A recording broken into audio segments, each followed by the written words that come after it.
अच्छा किया। अब यहां देखिएगा, भगवान के पास में, हनुमान जी के पास में ऐसी कौन सी पहचान थी जो ये साबित कर सकते थे कि मैं राम जी का दूत हनुमान हूं? कोई बताएगा? लेकिन अंगूठी को नहीं माने। आप बताओ।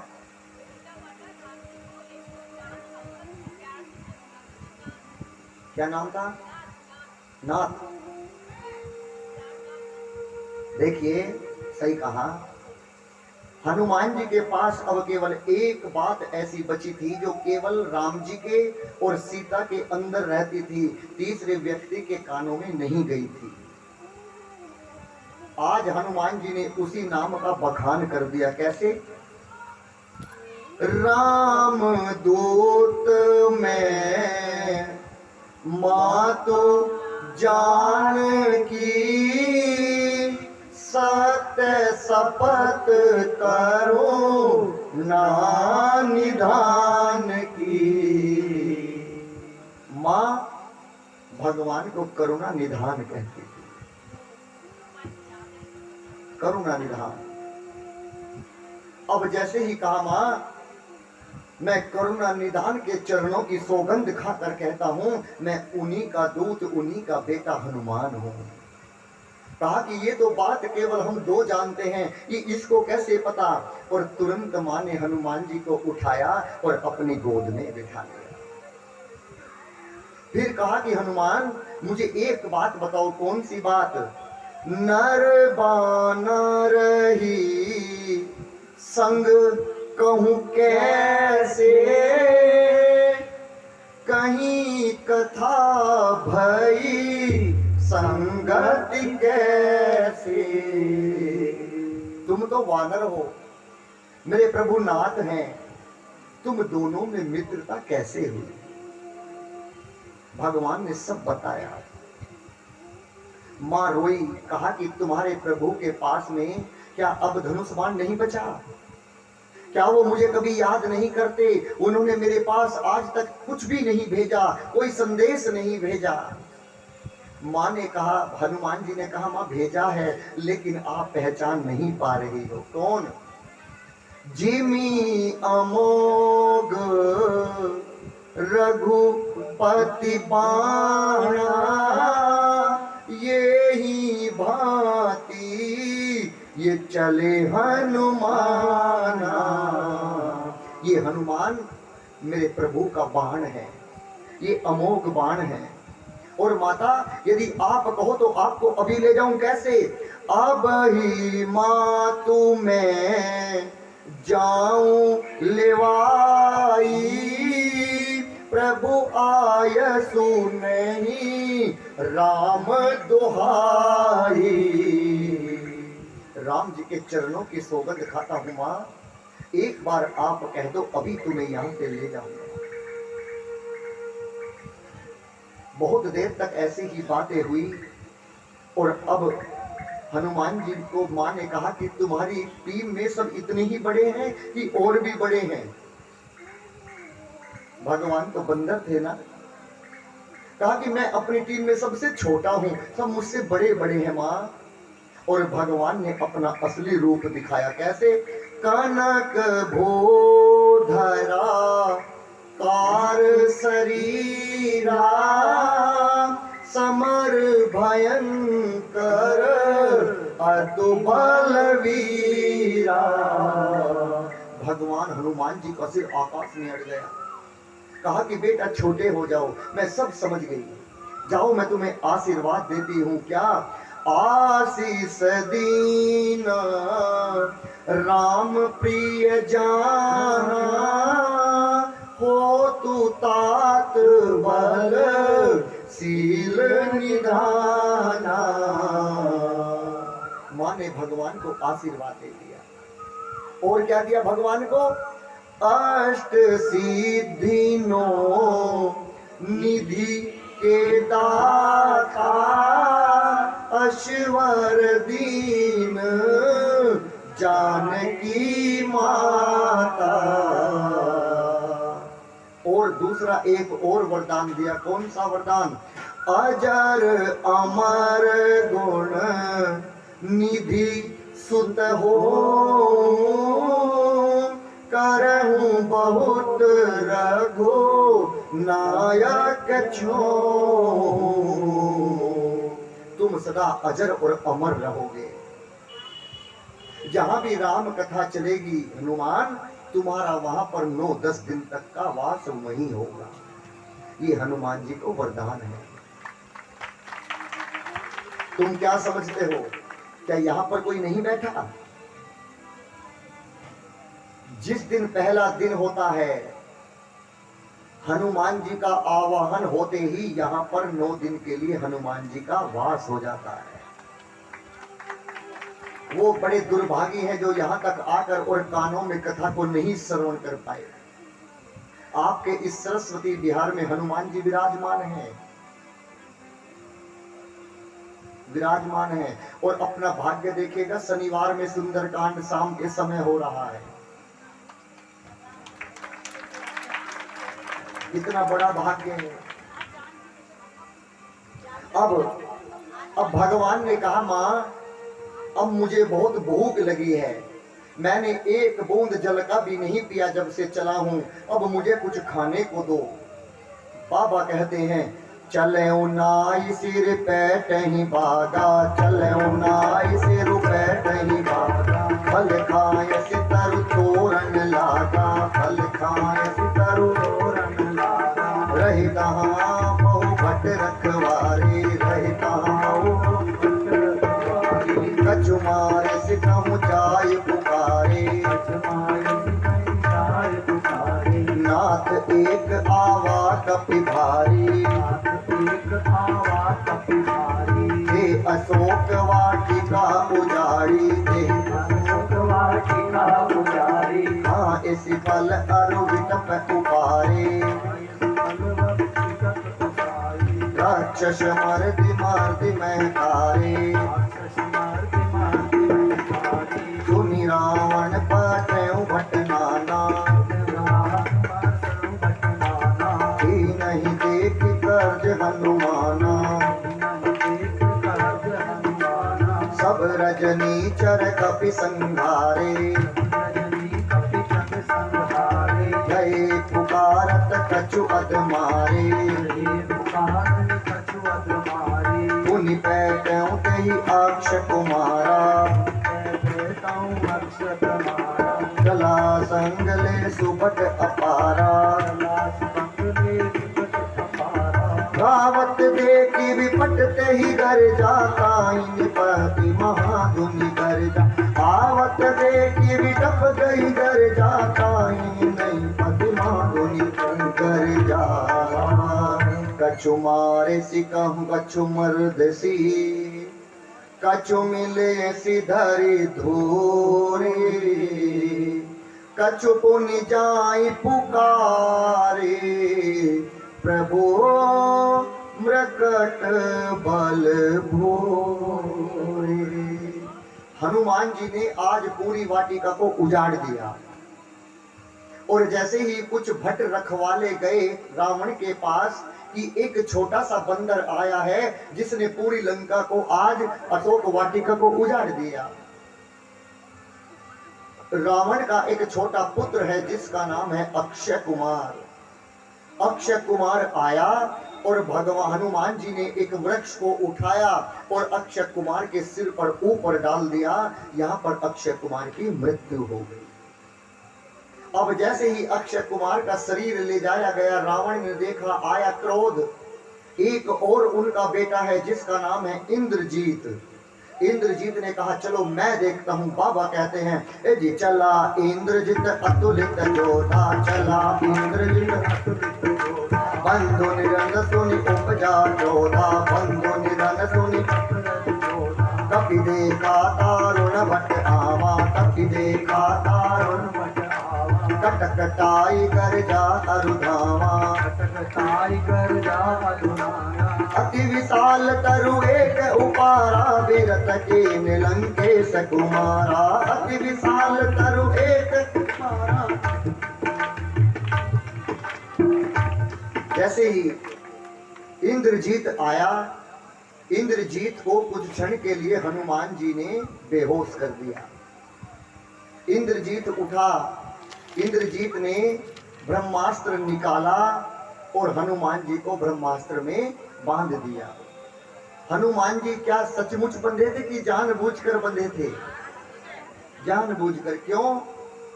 यदि आज मैंने इस ब्रह्मास्त्र का अपमान कर दिया तो इसकी महिमा मिट जाएगी, इसीलिए मैं जानबूझकर बंध जाता हूं। और इंद्र ने सोचा कि मेरे ब्रह्मास्त्र ने इनको बांध लिया। ब्रह्मासर असिता धा, कपि मन कीनि विचार, जो न ब्रह्मसर मानऊ, महिमा मिटई अपार। और इस रूप को देखकर ऊपर बैठे थे शंकर भगवान। मां पार्वती से कहते हैं, जासु नाम जपी सुनत भवानी, भव बंधन का यही नर ज्ञानी। मां ने क्या कहा भगवान से? अरे हनुमान जी को तो ब्रह्मास्त्र में बंधना पड़ गया, अब क्या होगा? शंकर भगवान ने कहा, देवी हनुमान जी को इस संसार में कोई नहीं बांध सकता। क्यों? मुझ शंकर को कोई बांध सकता है क्या? तुम देखना, जब ये चाहेंगे, जब इस बंधन से मुक्त हो जाएंगे। और लेकर गए लंकेश के पास, कहे लंकेश कवन ते कीसी, सा कहीं के बल घाले ही बन खीसा। अब यहां पर दर्शन करना, जैसे ही हनुमान जी को रावण के पास लेकर गए, रावण ने कहा कि जाओ इनको मृत्यु दंड दो। हनुमान जी ने सोचा ये कहीं मुझे मृत्यु दंड ना दे दे, इसलिए मुझे कुछ उपाय करना चाहिए। अपनी पूंछ को पीछे से उठाए और बार बार पूंछ को चूमने लगे। क्यों? रावण ने सोचा कि इसकी पूंछ में आग लगाओ, ये अपनी पूंछ से सबसे अधिक प्रेम करता है। बार बार अपनी पूंछ को चूम रहा है, इसका मतलब अपनी पूंछ से अधिक प्रेम करता है, इसकी पूंछ को जला डालो। और जितना भी घृत और तेल था, आज सारा का सारा, सारे के सारे कपड़े लपेट दिए। कैसे? रान नगर बसन घृत तेला, पूरे नगर का घी और तेल सब आ गया, कुछ नहीं बचा। बाड़ी पूंछ कीन कपि खेला। आज हनुमान जी उनके साथ में खेलने लगे।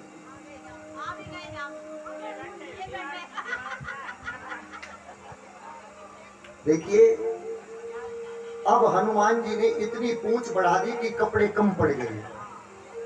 यहां पर आज रावण को भी अपने वस्त्र उतारने पड़े और रावण भी नंगा का नंगा रह गया। सब कपड़े उतर गए सबके। और जैसे ही कहा जय श्री राम, और बंधन से मुक्त होकर आज पूरी लंका में डंका बजा दिया, पूरी लंका को जला दिया। पूरी लंका को जलाकर आए और मां सीता के पास आकर अपनी पूंछ को बुझाकर बैठ गए। कैसे? पूंछ बुझाई कोई श्रम, धरि लघु रूप बहोरी, जनक सुता के आगे ठाड़ बायों कर जोरी। मां के सामने जाकर खड़े हुए। मां ने अपने सिर पर से चूड़ा मणि उतार कर और आज हनुमान जी को दे दी। कैसे? चूड़ामणि उतारी तक देऊं हरस समेत पवन सूत लेऊं। लेकर माँ ने वहां पर एक चौपाई बोली। कौन सी चौपाई? दीन दयाल बिरद सम भारी हरहु नाथ मम संकट भारी। तुम इतने दीन दयाल हो, सबके संकट को हरते हो नाथ, अपनी सीता का भी संकट जल्दी से जल्दी हरने के लिए आ जाओ। मैं आपको बताऊं, हनुमान जी ने पूरी लंका को क्यों जलाया, कोई जानता है? नहीं जानता ना? मैं बताता हूं। हनुमान जी किसका अवतार है? शंकर जी का। शंकर जी की पत्नी का क्या नाम है? पार्वती मां। जब शंकर जी ने अवतार लिया था हनुमान जी का, मां ने कहा था कि नाथ मुझे भी लेकर चलो। शंकर जी ने कहा तुम कहां जाओगे, मुझे तो वन वन में भटकना है, कि मुझे नहीं पता, मुझे लेकर चलो। जब शंकर जी ने कहा था कि चलो तुम मेरी पूंछ बन जाना, पूरा शरीर में शंकर रहूंगा और तुम मेरी पूंछ बन जाना। अब बताओ किसी की पत्नी में कोई आग लगाएगा, क्या वो बर्दाश्त कर सकता है? कोई किसी की पत्नी की तरफ को एक बार आंख उठा के तो देखे, कैसा भी वो ईंट उठा के मारेगा। तो आज पत्नी में आग लगा रहे हैं तो क्या वो बर्दाश्त करेंगे कि चलो पार्वती उठो करो काम? पूरी लंका को जला दिया। और उसी समय ये चौपाई बोली और वहीं पर अब मेरे हनुमान जी भगवान के पास पहुंचे। भगवान के पास पहुंचे और सब कुछ बताया। जाकर चूड़ामणि दी, राम जी बहुत रोए। विभीषण जी उधर रावण के पास गए। विभीषण जी ने रावण को सीने पर लात मारकर धुतकार दिया। विभीषण जी ने बहुत समझाया, लेकिन रावण की समझ में कुछ नहीं आया। देखिए यहाँ पर हमारे गुरुजी एक पद गाते हैं, मैं आपको सुनाता हूँ। विभीषण जी ने रावण को कहा, धन जोबन और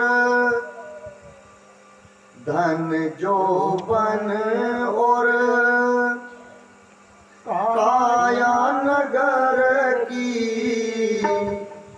कोई मत करो रे मरो, कोई मत करो रे मरो। धन जोबन और काया नगर की कोई मत करो रे मरो, कोई मत करो रे मरो। एक दिन ऐसा आवेगा बंदे जब दुनिया तुझागार छोड़, कोई मत करो रे मरो, कोई मत करो रे मरो।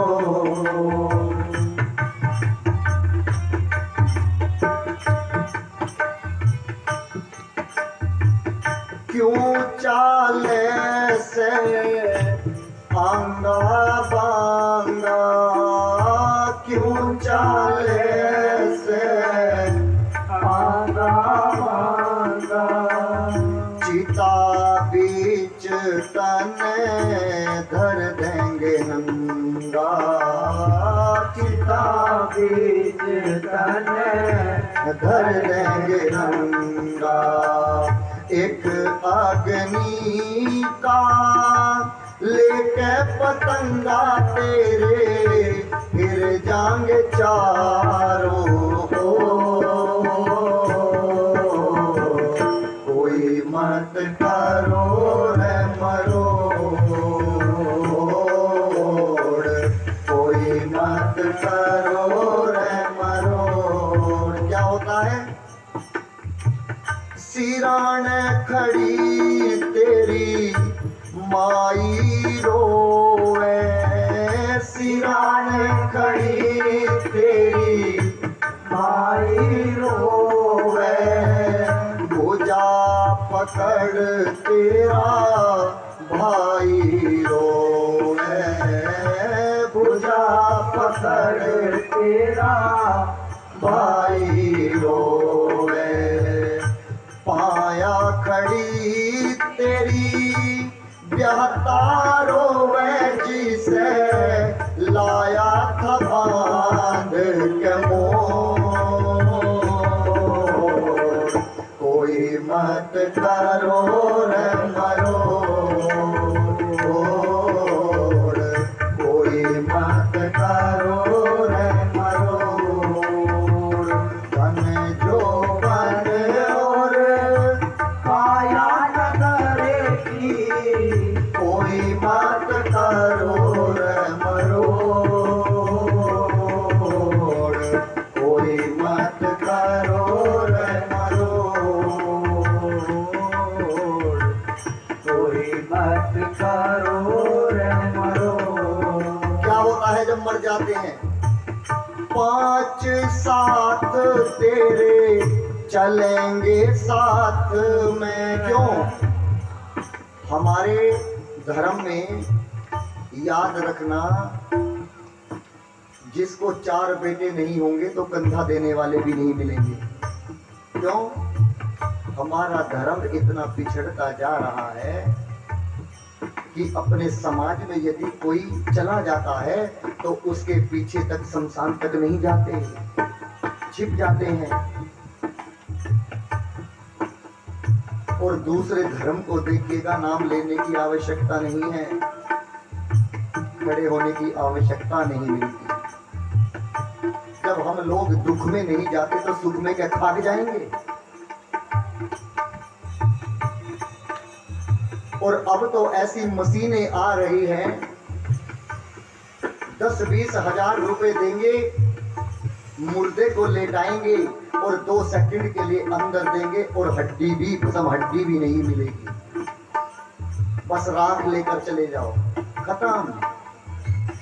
5 साथ तेरे चलेंगे साथ में, 5 साथ तेरे चलेंगे साथ में, गोसा पूरा लेके हाथ में, गोसा पूरा लेके हाथ में, एक पिंजरी काले बांस हाथ में तेरे, देंगे वो सर नहर भोर,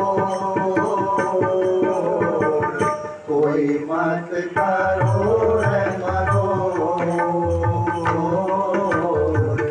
कोई मत करो रे मरो, धन जो बन और काया नगर की, कोई मत करो रे मरो, कोई मत मरो, कोई मत करो रे मरो। और उसी समय विभीषण जी को त्याग दिया। कैसे? रावण जब ही विभीषण त्यागा, भयऊ विभीषण बिनु तब ही अभागा। पहुंचा राम जी के पास। लक्ष्मण जी ने कहा भैया इसे मार दो। क्यों? क्योंकि ये शत्रु का भाई है। भगवान ने कहा कि ये शत्रु का तो भाई है, लेकिन इसका मन निर्मल है। हनुमान जी ने कहा कि नाथ यदि ये ना होते तो मैं मां सीता का पता नहीं लगा पाता। वहीं पर राम जी ने एक चौपाई बोली। कौन सी? निर्मल मन जन सो मोहि पावा, मोह कपट छल छिद्र न भावा। और इतना कहकर विभीषण जी को अपने सीने से लगा लिया। और यहाँ पर अब दर्शन कीजिएगा। अब भगवान चले कहाँ? समुद्र के तट पर पहुंचे, रामेश्वरम। सबसे पहले जाकर शिवलिंग बनाया और शिवलिंग पर अभिषेक किया। अभिषेक कर कर अब 3 दिन हो गए, लेकिन समुद्र रास्ता नहीं देता। 3 दिन हो गए। कैसे? विनय न मांगत जलधि, जड़ गए 3 दिन बीत। बोले राम सकोप तब, भय बिन होए न प्रीत। कि मेरा धनुष और बाण लाओ लक्ष्मण। और जैसे लक्ष्मण जी धनुष और बाण लाए और जैसे साधा, तुरंत समुद्र देव प्रकट हो गए। कहा कि नाथ त्राहि माम, मच जाएगी यदि तुमने मेरे ऊपर तीर चला दिया। सब लोग प्यासे मर जाएंगे, अकाल पड़ जाएगा। यदि तुम्हें रास्ता चाहिए तो मेरी भी कोई मर्यादा है। कौन सी मर्यादा? ढोल गंवार सूत्र पशु नारी, सकल ताड़ना के अधिकारी। ये चौपाई किसने बोली थी? समुद्र देवता ने। कहा कि देखो मुझ में बाण मत मारो, तीर मत मारो। वही तीर जब समुद्र देव ने प्रार्थना की तो भगवान ने ऊपर छोड़ा और कहते हैं कि वही तीर रेगिस्तान में जाकर पड़ा। इसलिए आज रेगिस्तान में जल नहीं, रेत ही रेत है। क्या बोले? ढोल गंवार शूद्र पशु नारी, सकल ताड़ना के अधिकारी। देखिएगा, आप लोग सब जानते हैं इस चौपाई का अर्थ। कुछ व्यास एक दिन यहाँ पर बैठकर कह रहे थे, व्यासपीठ पर एक व्यास थे, ढोल गंवार शूद्र पशु नारी, यानी इनको पीटना चाहिए। वो कह रहा था कि नारी को भी पीटना चाहिए। क्या ये सच है?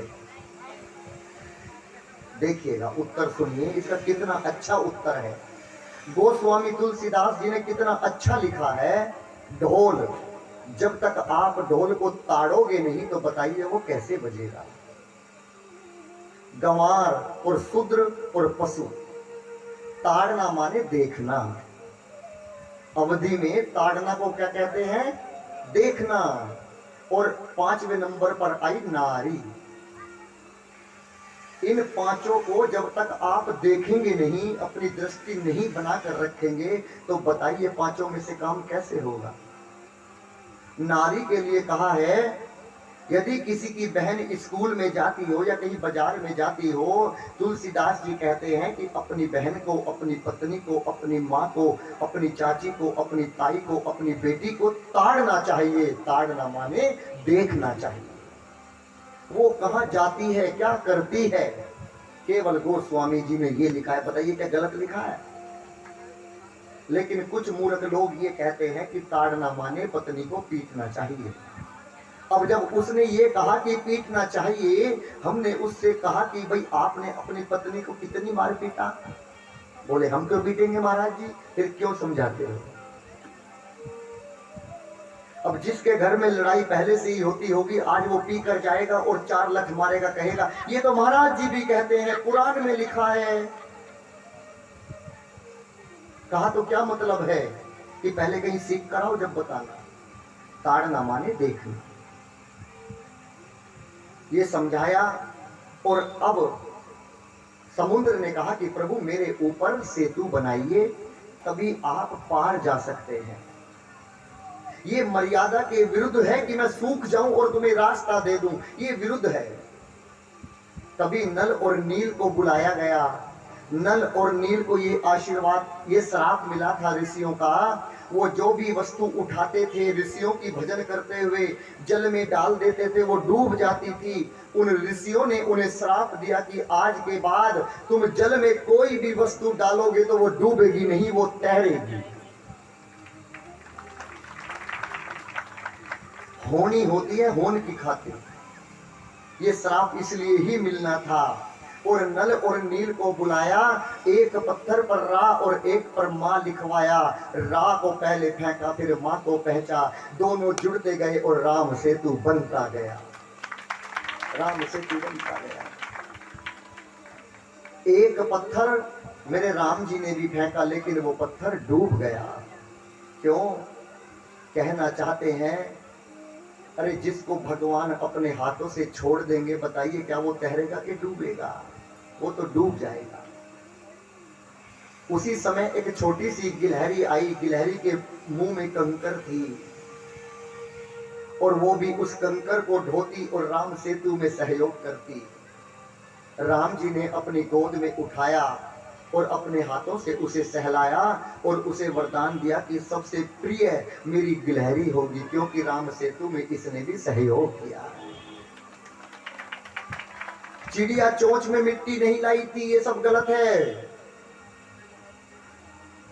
कहीं नहीं लिखा, कोई सी पुराण में नहीं लिखा। सब लोग कहते हैं कि चिड़िया मिट्टी लाई थी, चिड़िया ने मिट्टी डाली थी राम सेतु में। चिड़िया ने नहीं डाली थी, गिलहरी ने डाली थी। इसीलिए राम जी की सबसे प्रिय गिलहरी है। जो गिलहरी को दूध पिलाता है, भोजन खिलाता है, राम जी उससे खुश होते हैं। तो कल से पिलाना शुरू पिलाना। अब सभी, राम जी ने कहा कि जितने भी लोग पत्थर लेने गए हैं, जाओ अंगद सबसे कह दो कि जो पत्थर जहां पे है वहीं पे रख दे। क्यों? क्योंकि राम सेतु पूरा बन गया।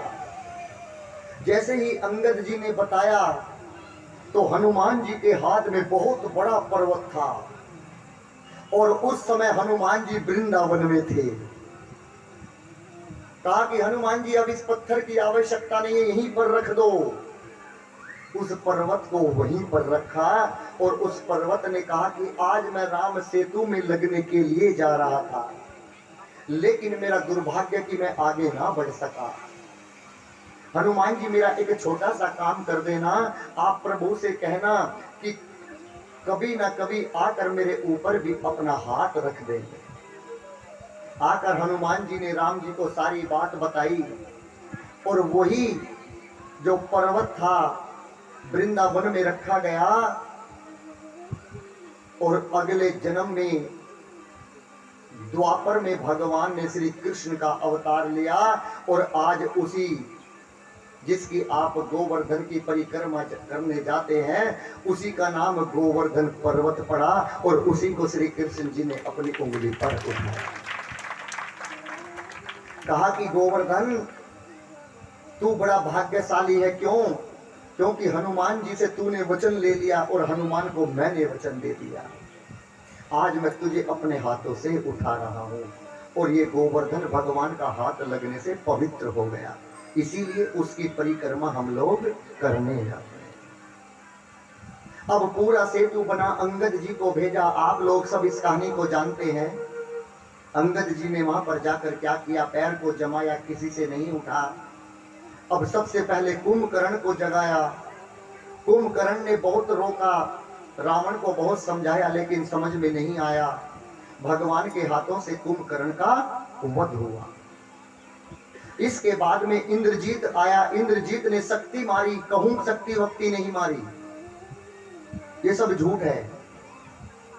बताइए, क्या राम जी के भाई को कोई शक्ति मार सकता है? राम जी के होते हुए राम जी के सामने कोई लक्ष्मण को शक्ति मारेगा क्या? ऐसा हमारे गुरु जी कहते हैं कि राम जी ने सबको संजीवनी बूटी लाने में फंसाए रखा और लक्ष्मण 14 वर्ष से सोए नहीं थे और 2 दिन के लिए लक्ष्मण भैया को सुला दिया कि जाओ तुम संजीवनी बूटी में फंसे रहो। और इसके बाद में इंद्रजीत का वध हुआ। अब सबसे बाद में बचा कौन? अहंकारी रावण। रावण आया, भगवान ने बहुत तीर चलाए, बहुत बाण चलाए, लेकिन रावण का वध ना कर सके। क्यों? जब भी भगवान बाण चलाते थे तो रावण के सामने एक देवी आकर खड़ी हो जाती थी और वो देवी उस बाण को रोक लेती थी। उस देवी का नाम था बगलामुखी। माँ पार्वती का 8वां अवतार है माँ बगलामुखी, तांत्रिक की देवी है। सुना होगा कि जाप भी होता है, पंडित जी बगलामुखी का जाप करा लो। पीले वस्त्र पहन के होता है, इनका नाम है पीताम्बरी देवी। पीताम्बरी देवी। राम जी ने कहा कि हे देवी, जब भी मैं रावण को मारने जाता हूं तो आप मेरे सामने आ जाती हो। यदि ऐसा ही होता रहा तो मेरे जन्म लेने का क्या फायदा, मैं रावण को कैसे मारूंगा। मां ने कहा कि तुमने मेरी उपासना नहीं की, रावण ने मेरी उपासना की, मैं इसलिए रावण का साथ दूंगी। मां मुझे क्या करना होगा। मां ने कहा 108 कमल के फूल का यज्ञ करना होगा और 108 मंत्रों की आहुति देनी होगी। भगवान ने यज्ञ कुंड बनाया और कमल के फूल की आहुति देनी शुरू की। 107 आहुति दी थी। जो 108वां फूल था वो मेरी मां बगलामुखी ने चोरी कर कर उठा लिया। भगवान ने जैसे हाथ किया, देखा तो कुछ नहीं। अब मैं 108वां फूल कहां से लाऊं। यज्ञ के बीच में से उठना भी पाप होता है। जैसे आप लोग घर में पंडित जी आए, अरे जरा घी लाना, अभी लाई पंडित जी, जरा चीनी लाना, अभी लाई। ऐसे कदापि नहीं उठना चाहिए। ये यज्ञ नारायण का अपमान माना जाता है। जो भी लेकर बैठना है वो एक बार ही लेकर बैठो। 108वां फूल नहीं मिला। अब भगवान को बचपन में उनकी मां क्या कहती थी, नैन कमल, कमल नयन, कि तुम्हारी आंखें तो कमल के फूल के जैसी है। राम जी ने अपना तीर निकाला और आंख के पास रखा। मां मैं फूल तो नहीं दे सकता, लेकिन ये जो मेरी आंख है, मेरी मां इन्हें कमल नयन कहती थी, मैं इसी की आहुति 108वें रूप में लगाऊंगा। जैसे ही तीर को अंदर देना प्रारंभ किया, मां ने आकर हाथ पकड़ा, राम तुम अपने यज्ञ में संपूर्ण हुए, मैं तुम्हारा साथ अवश्य दूंगी, अवश्य दूंगी। और जैसे ही अब विभीषण आया, मां बगलामुखी ने विभीषण जी की बुद्धि को बदला और कहा कि जाओ इसकी नाभि में तीर मारो, घर का भेदी लंका ढाए। और जैसे ही राम जी ने 31 बाण चलाए, एक साथ 31 बाण, 10 बाण से रावण की भुजाएं कटी, 10 बाण से रावण के शीश कटे, 10 बाण से रावण के पैर कटे और एक बाण जो 31वां बचा, ये लिखा है 31वें बाण से रावण की जो नाभि में जो अमृत का कुंड था वो फट गया और यहाँ पर रावण का वध हुआ। बोलिए श्याम रामचंद्र भगवान की जय। रावण मर गया। अधर्म के आगे धर्म की जीत हुई। लेकिन अभी रावण ने पूरी तरह से अपने सांस नहीं छोड़े थे। भगवान राम जी ने जाकर आज रावण के चरणों में दंडवत प्रणाम किया। कहेंगे क्यों किया? जब सीता माँ का विवाह होकर आया था तो माँ सीता ने 2 दिन तक ना अन्न खाया था ना जल पिया था। क्यों? उन्होंने अपने ससुर दशरथ जी से कहा था कि तुम्हारे कुल में ब्रह्म हत्या का दोष है। किसका? तुमने श्रवण कुमार को मारा था। ये कैसे दूर होगा? जब तक तुम किसी ब्राह्मण को अपने घर पर दावत नहीं खिलाओगे, जब तक ये दूर नहीं होगा। और वो ब्राह्मण कैसा होना चाहिए? जिस ब्राह्मण ने आज तक किसी के घर का पानी भी ना पिया हो। अब ऐसा ब्राह्मण कहां से आए? जनक जी ने बताया कि ऐसा ब्राह्मण केवल एक है। कौन? जिसका नाम रावण है। रावण को निमंत्रण पर बुलाया। जैसे ही उस महल के अंदर आए तो ऊपर खड़े हुए राम जी देख रहे थे। दशरथ जी रावण के चरणों में दंडवत प्रणाम किए। रावण ने राम जी की तरफ को देखा और कहा कि राम तुमने जन्म ले लिया है, अब मेरी मुक्ति का समय आ गया है। राम जी ने मुस्कुरा कर कहा, देखो तुम कितने बड़े सौभाग्यशाली हो रावण। आज जिसके चरण मेरे पिता छू रहे हैं, मेरे पिता तुम्हारे चरणों में दंडवत कर रहे हैं। पुत्र का भी कर्तव्य है कि जैसा पिता करे ऐसा ही पुत्र करे।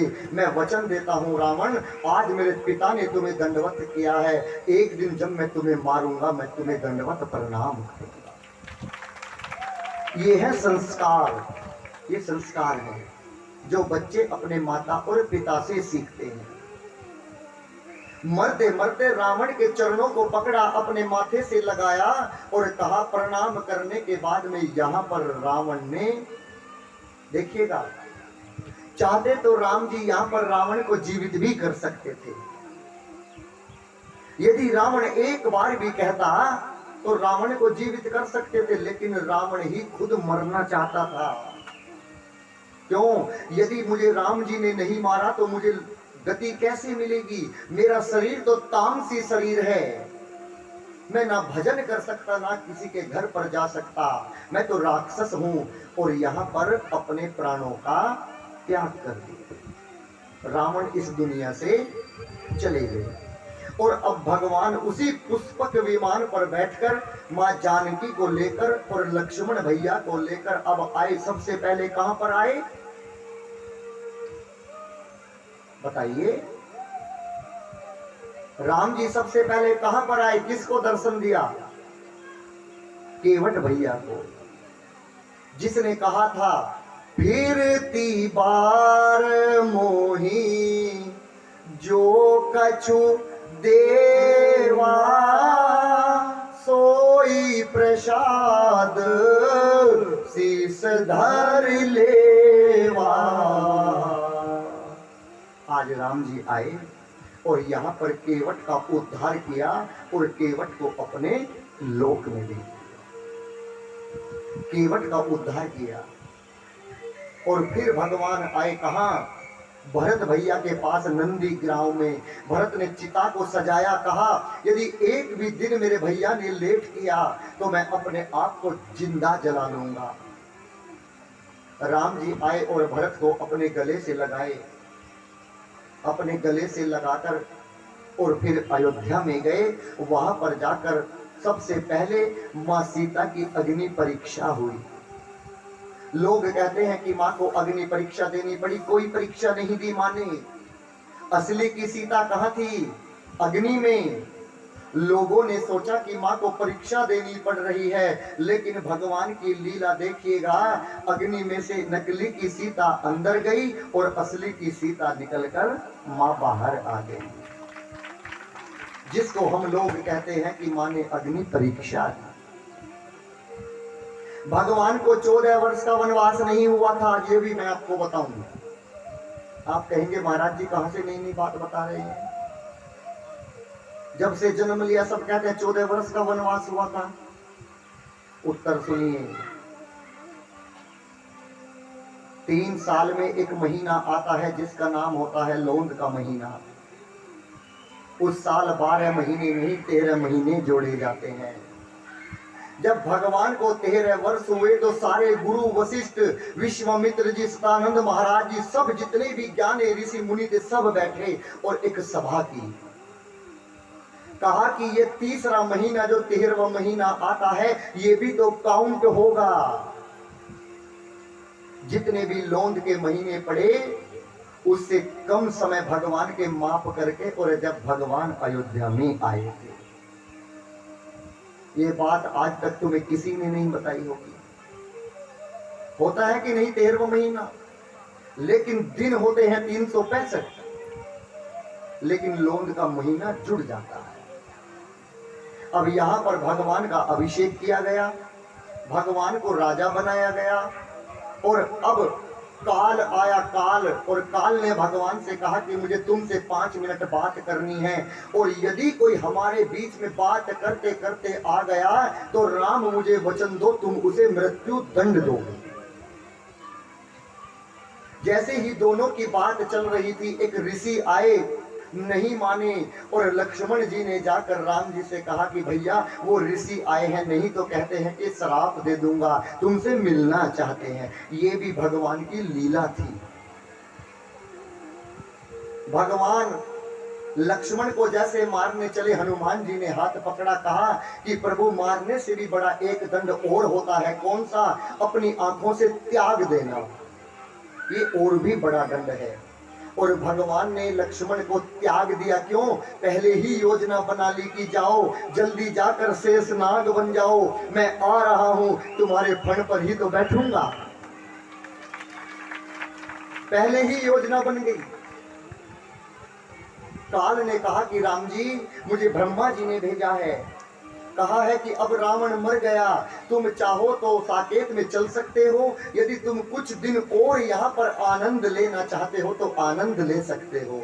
भगवान राम जी ने कहा कि नहीं, मेरी लीला पूरी हुई, अब मुझे साकेत में जाना है। क्यों? अब अगला अवतार मेरा श्री कृष्ण जी के रूप में जो होना है, और वही राम जी द्वापर में श्री कृष्ण बनकर आए। और यहाँ पर जब राम जी अब साकेत में चले, एक योजना बनाई कि सीता तुम धरती में समा जाना। माँ खुद नहीं समाई थी, भगवान ने कहा था कि मैंने लक्ष्मण को तो भेज दिया, अब तुम्हें धरती में भेजता हूं। माँ धरती फटी और धरती में चली गई। और अब जब भगवान चले तो सब भरत जी और शत्रुघ्न भैया सब चलने लगे, सब समाज चलने लगा, सब समुद्र के किनारे गए, साकेत में नीचे जाने लगे। भगवान ने हनुमान जी से कहा कि हनुमान जी तुम नहीं चलोगे? हनुमान जी ने कहा मैं नहीं जाऊंगा। क्यों? मैं तुम्हारे बिना रह सकता हूं प्रभु, लेकिन तुम्हारे भजन के बिना नहीं रह सकता, और तुम्हारा भजन तो कलयुग में होगा नाथ, इसलिए मैं नहीं जाऊंगा, मैं यहीं पर रहूंगा। तभी भगवान ने आशीर्वाद दिया, जाओ हनुमान, आज मैं तुम्हें छोड़कर जा रहा हूं, याद रखना कहीं भी मेरी कथा हो, कहीं भी मेरी कथा हो हनुमान, जाकर उस व्यासपीठ की रक्षा करना, उस क्षेत्र की रक्षा करना। इसीलिए हम हनुमान जी जो हमें शक्ति देते हैं, इतना बोल लेते हैं, नीचे तुमसे 10 मिनट भी बात नहीं कर सकते, इन्हीं की तो शक्ति है। और यहाँ पर लव कुश कांड इस रामायण में नहीं है, हमें आता है लेकिन हम इसलिए नहीं सुना रहे हैं, एक दिन और चाहिए। आज 9वें दिन में भगवान साकेत में गए, भगवान राजा बने, माँ धरती में समाई, लेकिन फिर वहीं पर धरती के नीचे नीचे भगवान के पास चली गई। ये सब भगवान ने लीला की। रावण का वध हुआ। रावण कौन है? जो दारू पीता है, जो जुआ खेलता है, जो छल करता है, कपट करता है, वो केवल वो ही रावण नहीं, वो सब रावण है, सब रावण है। इसीलिए तुलसीदास जी ने एक चौपाई लिखी है, उन्होंने कहा है, मानुष के तन मानुष खैया। मानुष के तन को मानुष खाएगा। कहीं भी आदमी चमकेगा तो कहेंगे पकड़ कर लाओ, इसे खाओ। क्यों? क्योंकि अन्न का इतना तोड़ा पड़ जाएगा। मानुष के तन मानुष खैया, 80 कोस पर कहीं दिया जलैया। कहीं 80 कोस पर एक दीपक जलता हुआ मिलेगा कि यहाँ कोई आदमी रहता है। ऐसा युग आने वाला है। बोलिए सियावर रामचंद्र की। श्री राम जय जय राम। श्री राम जय जय राम। श्री राम जय जय राम। श्री राम जय जय राम। श्री राम जय जय राम।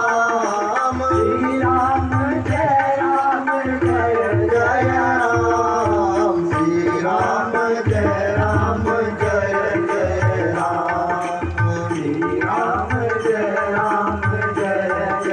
राम। 2 अक्षर का है ये प्यारा नाम। 2 अक्षर का है ये प्यारा नाम। श्री राम जय जय राम। श्री राम जय जय राम। सच्चा सलोना महामंत्र है ये। सच्चा सलोना महामंत्र है ये। प्रेम से जपोगे बनेंगे सारे काम। श्री राम जय जय राम। श्री राम जय जय राम।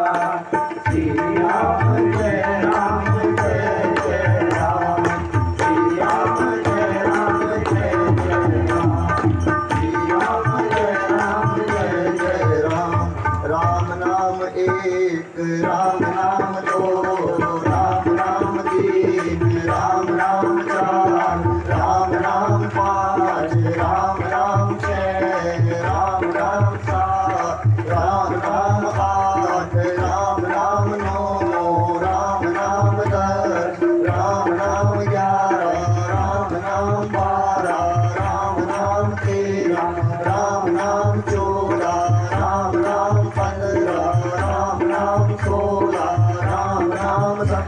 राम नाम अठारा, राम नाम तेरी, राम नाम तेरी, राम नाम बाईस, राम नाम तेईस, राम नाम चौबीस, राम